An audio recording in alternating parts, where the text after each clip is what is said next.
This is the Running Channel podcast with me, Sarah Hartley, our resident Olympian, Andy Baddeley. And this week we have swapped out Rick for our ultra running trail enthusiast, James. And we're going to be chatting all about how James is going to be taking on 100 miles for the first time this year and how it's okay to abort your plans or races if things aren't going 100% to plan. Welcome, James. Thank you very much. I am Rick's awful stand-in for today. Oh, I'd say you're better than Rick already. Yeah, I agree. I think we should dive straight in. I said drive the first time we tried to record this podcast, so we've done it all again. Beep, beep. So Andy's just been told by our producer, Tom, that he's not allowed to breathe for the entirety of this podcast. Yeah, apparently I was breathing too loud. Are you a nose breather or a mouth breather? Oh, I've been told I'm a nose breather just now by the... There he goes. I don't know. I don't think about it. I just Right. breathe. I just do it. Just get involved, Sarah. Great, I've stopped caring. James, how are you? How's your running been this week? I'm good. I'm now really aware of my own breathing. My running this week has been the most varied running I've ever done in my entire life. So I was in North Wales for most of the week on holiday, so lots of trail running, and then immediately got on a train, went to Night of 10,000s, did a track workout, and then I went and did a lovely 45-minute run around a park in London. So I feel like I've ticked every single box. Everything. Very nice. Which was your favourite run of the week? Definitely some trail running, although I completely messed myself over. I was meant to do like an hour and 50 run, and I was like, right, I'll go up this big climb. It was a lot bigger than I thought. It was just like maybe 1,000 steps up this mountain. And so like most of the run was that, and then the rest of it was downhill. And that was all I could do in that hour and 50. I mean, that's fair. That is hard. Andy, what about you? I was just mesmerised then by how deep James's voice is. It just seems to be reverberating. So it's very different to having Rick. My running's been good. I love the hotter weather. That helps me just roll out the door and actually get out there and get it done. I don't feel like I need to do such a big kind of rigmarole of the same degree of kind of foam rolling and limbering up that I have to do throughout the winter. So I've been getting stuck in and I'm feeling faster. And I even got to do a track session on Saturday. That's my first track session in years and years and years. Because we're going to talk about it later on in the news section, at the incredible Night of the 10,000 metre PB race in Highgate. Yeah, and speaking of races, it's not very long now until you're going to be trying a 5K race. Yeah, this is all unravelled for me, I feel. When you say unravelled, do you mean you chose the challenge, you've spoken to your coach about the challenge, you've chosen a race, you've signed up for the race, and then when we said we wanted to film it, you've gone, oh no. Yes, that's exactly what I mean by unravelling. I was like, I'm just going to rock up. It's going to be low key. And then it went in the space of a few hours from that. It went to, you guys are filming. We're going to have a bike on the course possibly, to the point where even just out of nowhere, one of the people I happened to be running the track workout with in Highgate on Saturday was one of the organisers of the race that I'm running down in Bristol. So, I'm feeling the pressure now. I'm gonna call you out there. It wasn't sneaky tactics from us going, oh, you're running a 5K, are you? We should come and film it. I think there were multiple occasions where you posted in group chat, said in the office, guys, I'm running a 5K. I'm running a 5K, guys. Does anyone want to come and film this? Hello, big person over here. Kind of a big deal. Come and film me. No, I don't think that's what happens. And your 5K's in Bristol, which is really far away, but I am excited. Yeah, Bath, Bristol. That area, west, yes, or left and slightly down. Left for Sarah. So yeah, doing some faster stuff. It was weird being on the track. It was freshly laid as well. So when I don't know whether this is strange or not. You'll say it is. I think as I came out of the train and was walking up to the track on Saturday, I could smell it. I could smell. That is strange. Confirmed. That is strange. Yeah, that is weird. Yeah, I could smell a new track surface, and it's that. I think I've said this before, but that's real nostalgia from everything from the age of probably 11, 12, 13 when I started running on the track. In the summer, it has a particular smell, sun-baked or freshly laid kind of synthetic track. I mean, that doesn't make it sound very environmentally friendly or sustainable, but it is. I don't know.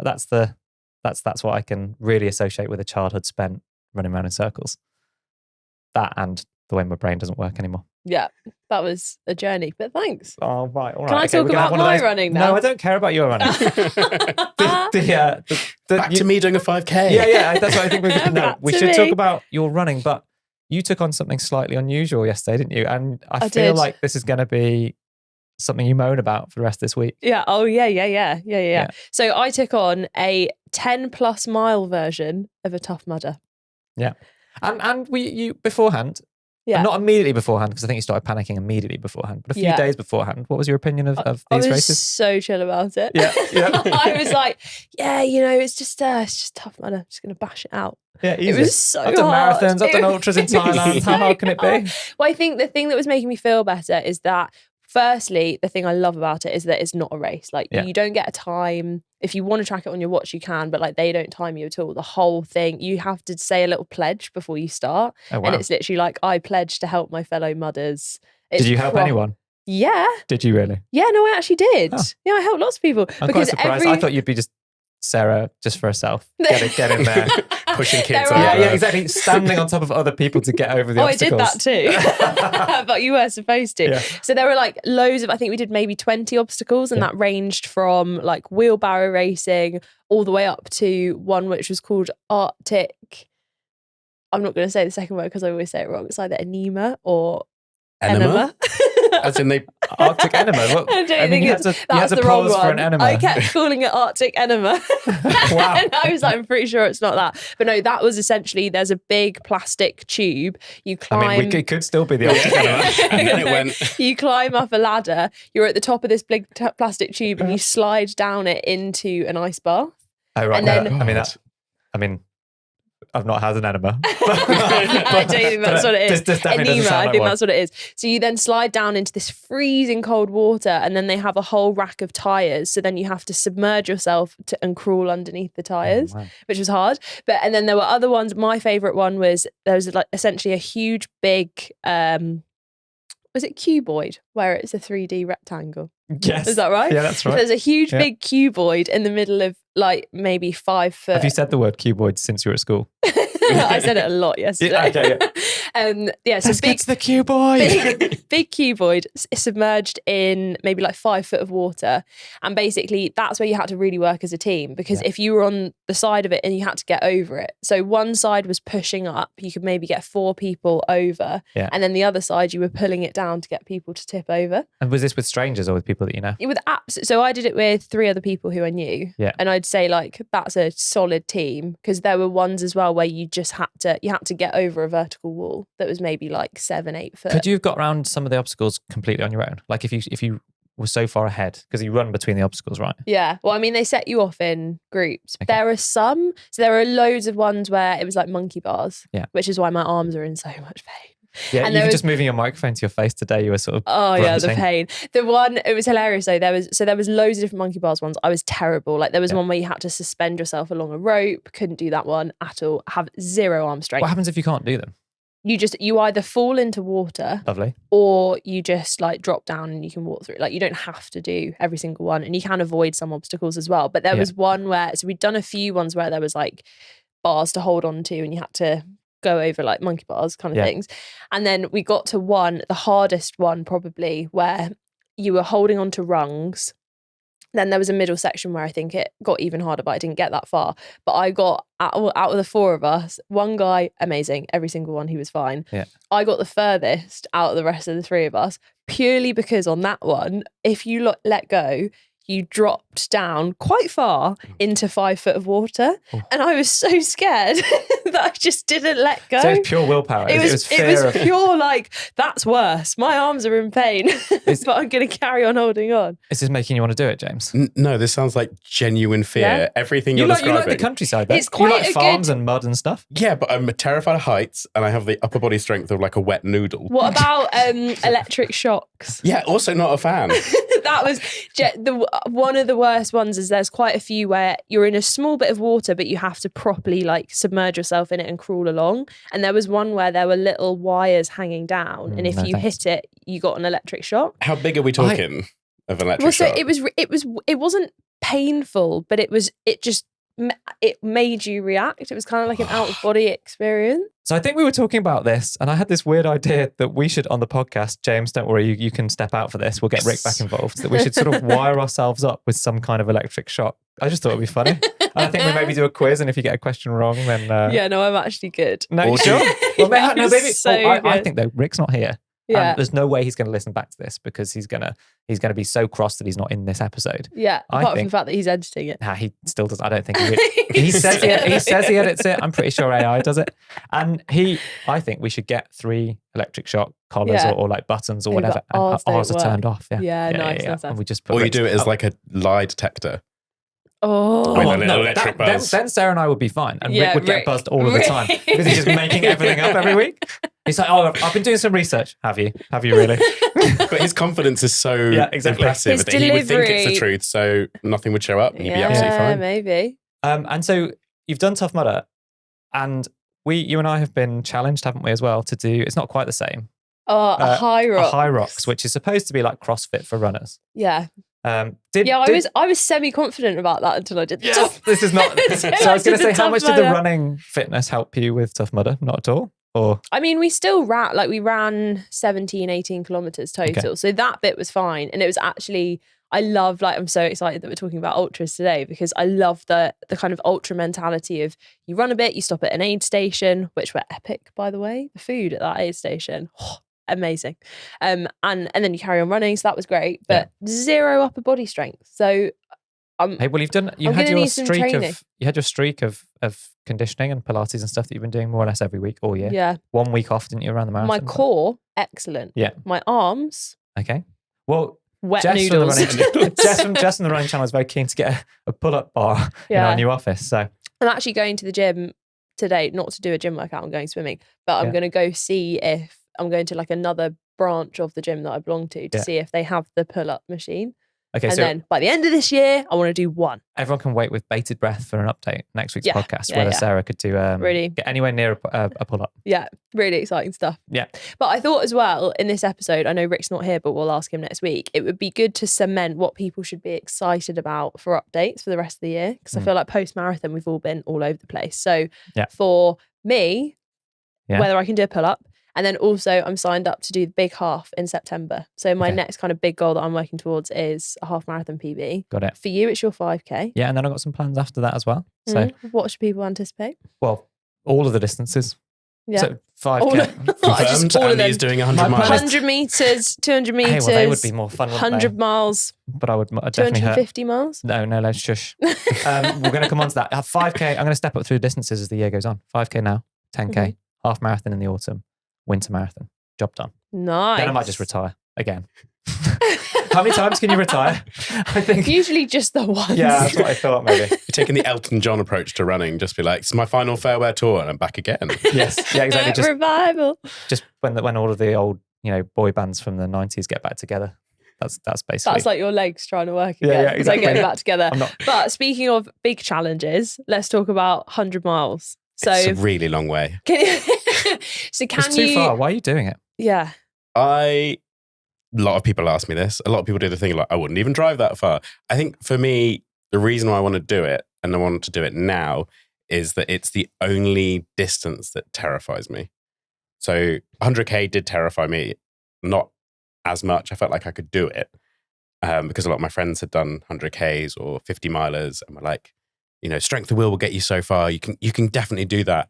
But like 100 miles, you talk to anyone who's like, yeah, you don't. Mental side is like very important, but you need everything else. You can't fake it, right? You can't just guts your way to 100 miles. I think that is important. Like you've done some pretty. If you were to list your sort of top 5 achievements, the hardest things that you've done, your greatest hits in an Elton John coming sense. in at number 5. So Marathon des Sables would probably be one of the biggest for me. Comrades last year. Did you do an uphill or downhill version of Comrades? I did downhill. I'm not diminishing it. It's and you're still putting it in the top 5. Yeah. But that's 80 something K, is it? So 89K with a very strict cutoff of 12 hours. And I did it in 11 hours and 51 minutes. Nailed it. Nice. And then my first 50 miler was probably up there with one of my proudest, even though I entered it because it had the longest cutoff of any ultra I could find. Yeah. Didn't realise it was because it was self-nav in the Lake District.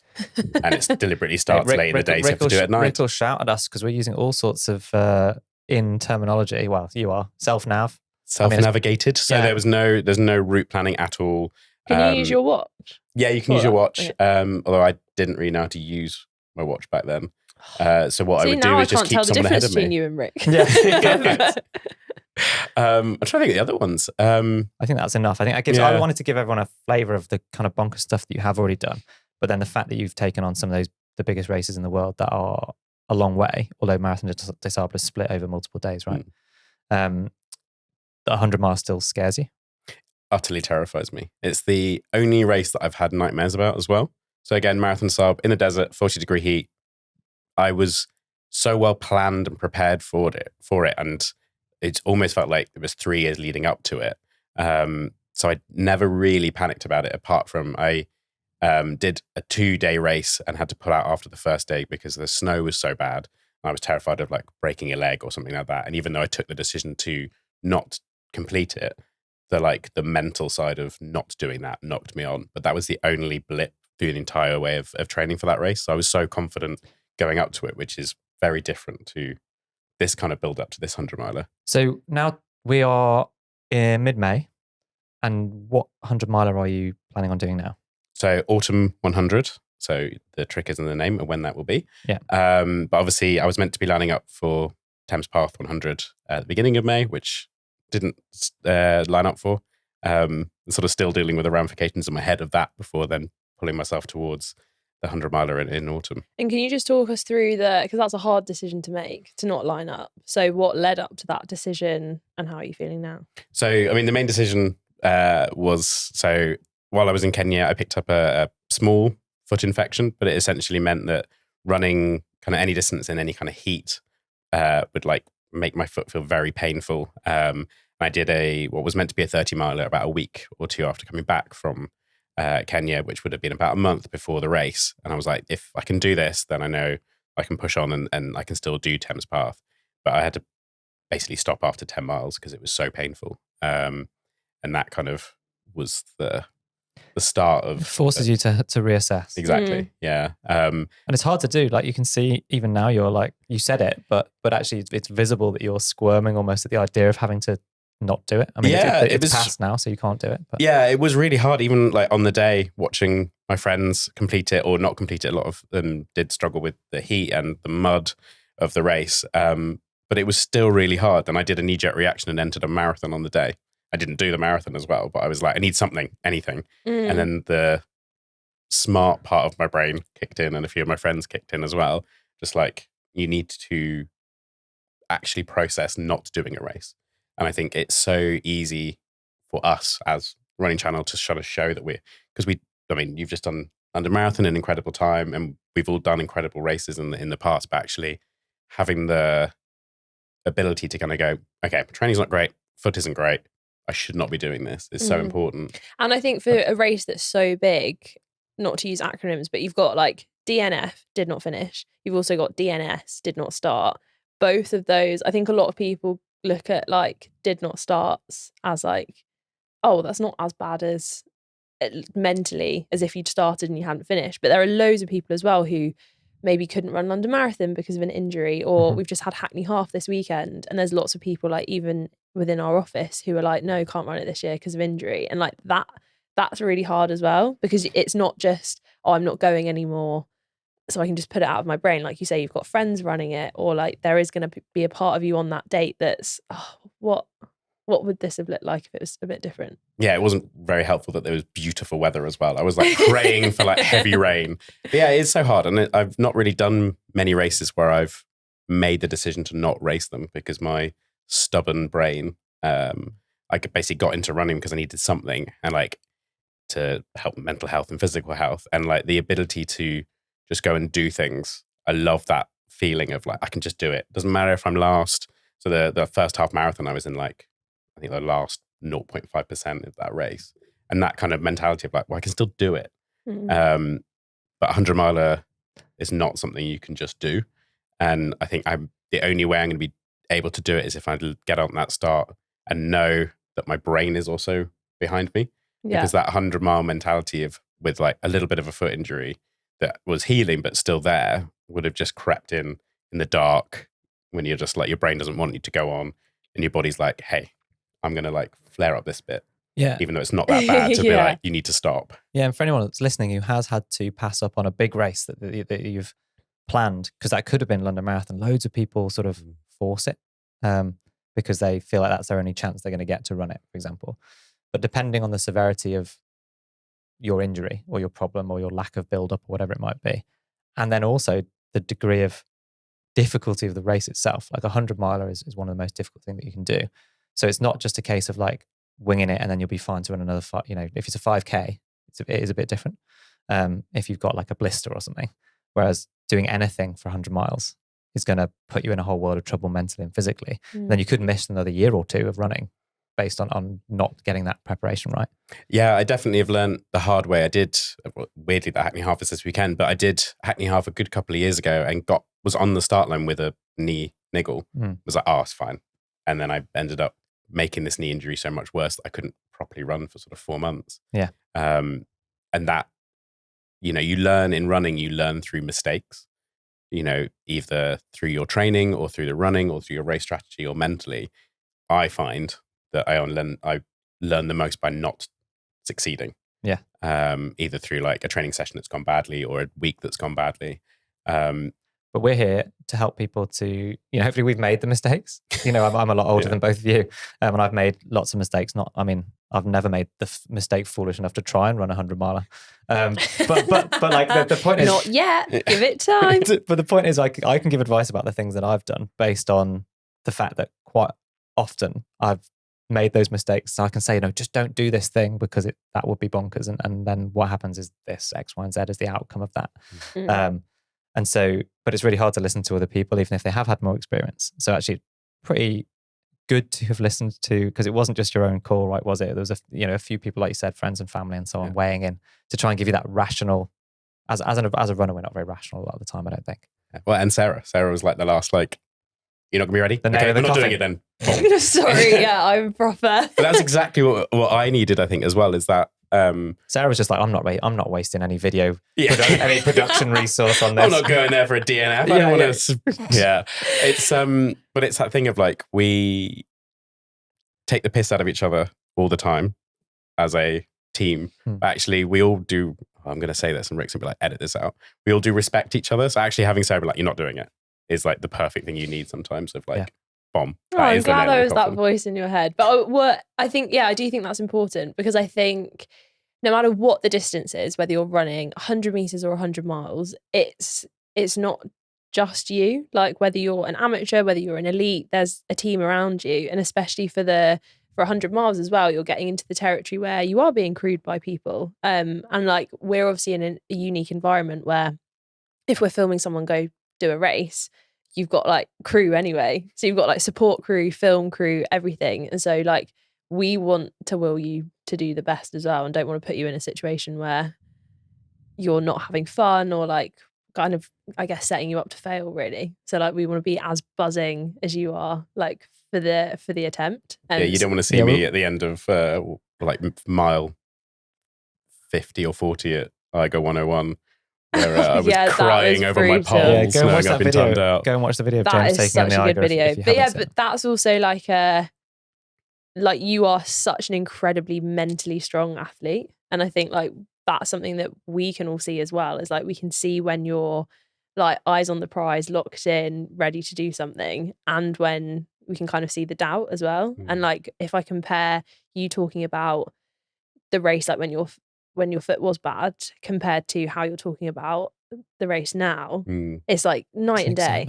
Yeah. So can you talk to us a little bit about like preparation now? We've got May, June, July, August, September, 5 months to go. Yeah, so it's a good long time. And also you're coming from a really strong base, which is important here. It's not like you're going from no running to trying to run 100 milers. Even in 4 or 5 months, that'll be tough, possibly impossible. So what are the key things that you need to do between now and the race to give you the confidence? Yeah, so I think the main thing for me is getting a consistent training block in. I've got a 1.5-year-old kid, and obviously this lovely job. So juggling the ability to train for 100 miles is, although people would think, 100 miles you'd be running, 60K, 70K, a lot of training plans only have you running kind of up to the 30-mile distance, which is because the time on your feet that you'll actually be doing to go past that distance is a negative knock-on to actually being able to train the following week. So I've got a couple of races, although having said that. I'm going to do a 100k race in July as a mental tick for me. It's a milestone, literally. Yeah. So I've built a training milestone. block to work towards that and include that within it. So I have that in my back pocket. I felt it was really helpful for Marathon des Sables and other big ultras I've done is to have something like that. I've always been quite race orientated because I'm just lazy at heart. So having these additional sort of races sprinkled in through a training block, I found really helpful. And I definitely found it when I was training for a half and then training for a marathon and ultras, of just having those little things to keep you going, even if it's just park run. I found that really great of like, I need to get up there early for park run. And actually having that as like this little thing. Also, it's just good to have people. I was saying this to someone recently, like it's just good to have people around you. And I guess like feel the quote unquote, like there is no pressure, but to feel the kind of artificial pressure, I guess, of a race environment. Because I did a couple of races in the lead up to London Marathon, and that really helps with feeling calm on race morning rather than being like, oh my gosh, there's so much to think about, especially with like an ultra. Yeah, because you have to start at the time the race starts. You can't just procrastinate until the point where you've decided that you're going to go out for a run. Yeah. So I'm doing this whilst talking because Rick's not here, because I think we need to move on in a minute. But how many times a week are you going to be running? And then is there any? And my last question is then, is there something that scares you about the stuff you've got to do between now and the race? So 4 times a week with static bike session included. And then I do a lot of walks with my kid on my back. 4 runs a week? Or? Four runs a week, yeah. And they will vary from short distance to and more intensive speed work. Yeah. People will often think with 100 miles you don't do speed work, but that is still an important building block of any training block. Yeah, pace variety. Exactly. And then I do a lot of walking with my kid on my back, so weighted training. Yes. So walking is still great training. You do a lot of walking in a 100 mile or any kind of ultra. So actually having that time on feet with the weight is quite a handy bit of training, and also I'm just sure in great a few years family. when she grows up and listens back to this, she will love being described as your weight training. Sorry, May. Okay, and then anything that you're scared of between now and then. So this is a weird confession. I'm scared of the dark. So training in the dark to obviously prepare for running, more often than not for 100 miles, you'd be running through the entire night. And this race is in October, so there's quite a lot of darkness. So you're just going to have to run it really quickly then? Yeah. I'm going to just do it all in the daylight. Exactly. Just get it done in like 12 hours. That's doable. You're listening to the Running Channel podcast, and next up, we've got some news stories, followed by the best bit, your questions. Okay, news. Starting off with somewhere we were all at the weekend. It was the night of the 10,000 PBs, which is essentially a festival of 10,000 metre track running. There were some 800 metre races in there as well. And it was also the Olympic qualifying race trials for 10,000 metres for men and women. Yeah. And it's we were talking about this loads, but it's impossible to imagine this event existing even, I mean, in its current incarnation, even 5 or 6 years ago, but certainly when I was running 2012, often the 10K trial at the Olympic trials for Great Britain would have a handful of people in it at the most. I think one year there was only one woman did it. Or certainly like very few. And it was, people even in big meets would often during the 10K, they might go and like grab a sandwich or a beer or something. It was the race that people didn't want to watch because it just wasn't hyped in the right way. And I don't think people had an understanding of it. Yeah. Whereas now there's an entire day where the only races, they've introduced 800s now, but most of the races are 10K. Yeah. And it's going on from 2 o'clock in the afternoon until nearly 10 o'clock at night.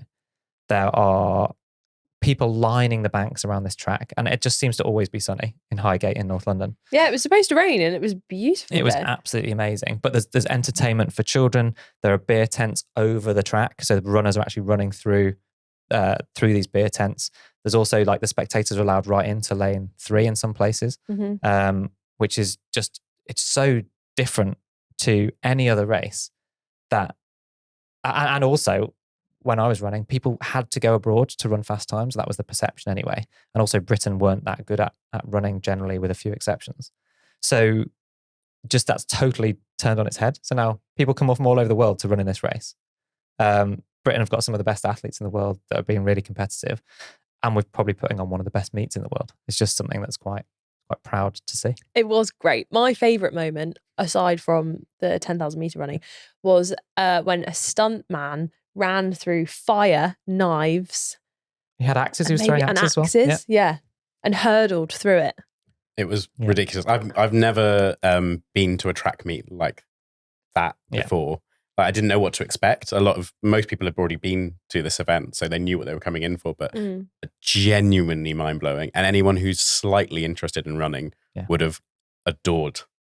It's really friendly as well. Like, the commentary is also really inclusive. So I feel like in some situations you have to like know what's going on. Whereas there, like, you can see the lap counter, you know how much time they've got left. Everyone knows when it's the last few laps because you're told to like make some noise. It's a great environment. Love it. It's and bonkers. James, you wanted to talk about a junior park runner. Yeah, or a park runner who's 11. When you think about 250 park runs, you think it's of 5 years worth of park running. Exactly. So an 11-year-old has done that now. So he did his first park run when he was 4.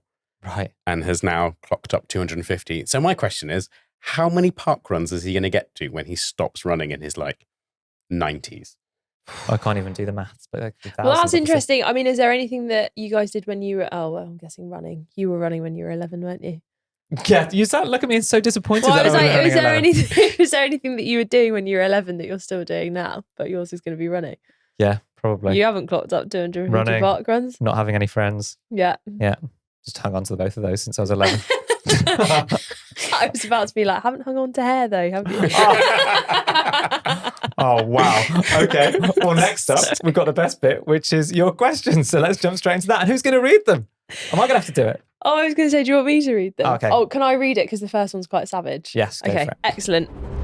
This first one is from Blakey, who didn't say where they're from, but I'm going to let you off because of your question. I am a normal, sane person. This is them talking, not me. So obviously do sock, shoe.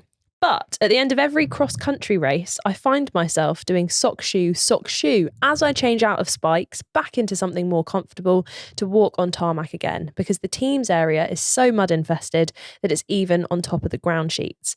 I'm willing to bet that Andy will have at least once donned sock, shoe at a cross-country event. I think Blakey might be right, you know. Oh! But I think that psychopath. Yeah, I think I'm a post-cross country psychopath. Yeah, I think we might have talked about it that there's sort of maybe not as an excuse, but definitely the people who have said they do sock shoe.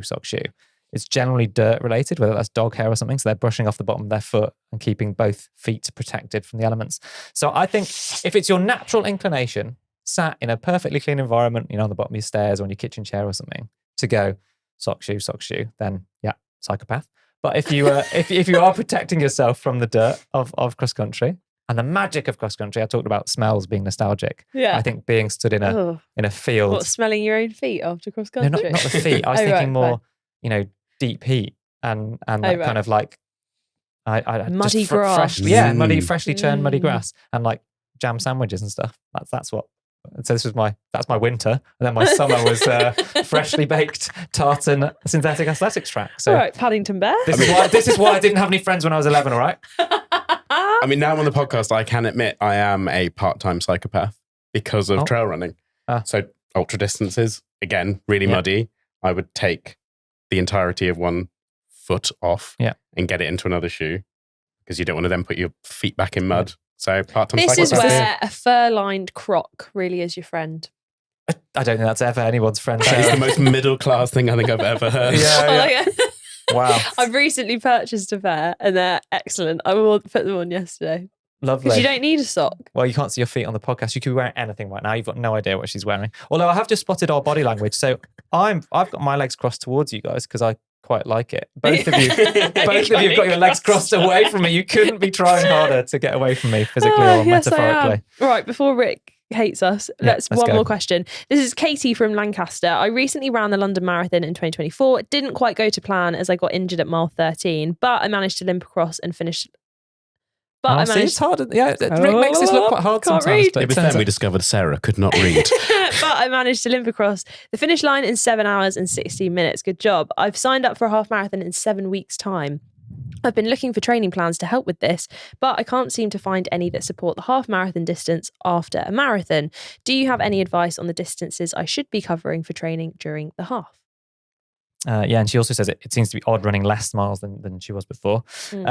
So a couple of things. It's only 7 weeks away. Post London, you said that you were injured, Katie. So I would counsel, like, it depends on what that injury was. You know, if it was a blister or something, and then that's fully healed, then this seems like a pretty sensible plan.